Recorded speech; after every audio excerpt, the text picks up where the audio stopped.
Well, today, guys, we're back inside the classroom edition of the Vampire Barn. We're going to be putting batten strips on the drywall and stripping out the ceiling to make it look rustic like the exterior of a barn on the inside. We're also going to have to build one more little wall to install the electrical panel, and then we're going to put in some used cabinetry from all over the country. Let's get to it.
All right, guys, so we can finish trimming our walls out with the batten strips. We actually need to build another wall right here at the end of this fabulous cabinet and countertop right here.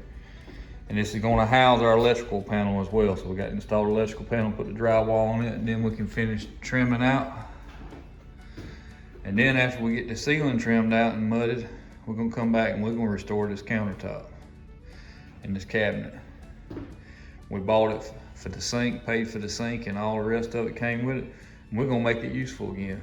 We're gonna do good with what the Lord's provided for us. Be good stewards.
Well, other than just making a mess in here, I did get a little bit of work done today. When I went to get started, I noticed this cabinet wasn't the right height. It was too short and didn't have room for a toe kick down there. So I actually built a frame up under it, 3.5 inch 2x4 frame. And I built this little wall. Went ahead and put the electrical panel in. Nothing's wired yet. This is a used panel, so that's just a cut off piece of wire that was in there. Went ahead and stubbed the pipe under the floor where I tied to it to go to the service, to the main panel that feeds this building. And then went ahead and put me a chase in there because I know I got 1 or 2 wires on there. Plus I got a future bathroom that goes on this building. It just gives me a way to get in here to add wires. Although I could go under this cabinet and gain access and go through here. Went ahead and foamed it up, sealed it up tight down there. And then you guys want to say something. I know it's not red foam, but being a former electrician, electrical contractor, and a former licensed inspector, I can tell you that the only difference is the color. They just do that so the inspectors can see it. It's the same draft block foam, same chemical compound. And we don't have inspections here. I am the inspector, so I passed it. That works for me. And a little pro tip for you guys. You want to use a hole saw to make a hole bigger, where this was like a 1/2 inch hole, so it didn't have a place for the pilot bit to go. Take you a block of wood and make you a template, something to hold you can hold and keep your bit from wallering all over the place. And that's how you do that. Where I went to 1.5 inches from a 1/2 inch. Have a knockout set somewhere, but who knows where it's at. I knew where the hole saws was. They was at the store where I had to go buy them because everything I had was dull and wore out.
Let's go inside and see where we're at now.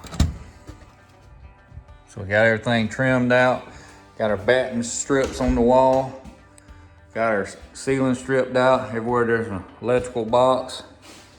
So we can get covers on. We're framed around them. We'll have to go back and get some box extensions and put in there. You have to excuse the junk. We had to move all our tools in here temporarily. We got our cabinets from 3 different states installed. We'll restore them later, but we got them in. Got them trimmed out.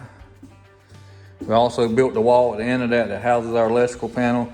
We decided to use the cabinet door we had to cover it up just to make it look a little better to us in here. And that's what we got. So now to the fun part, caulk and paint.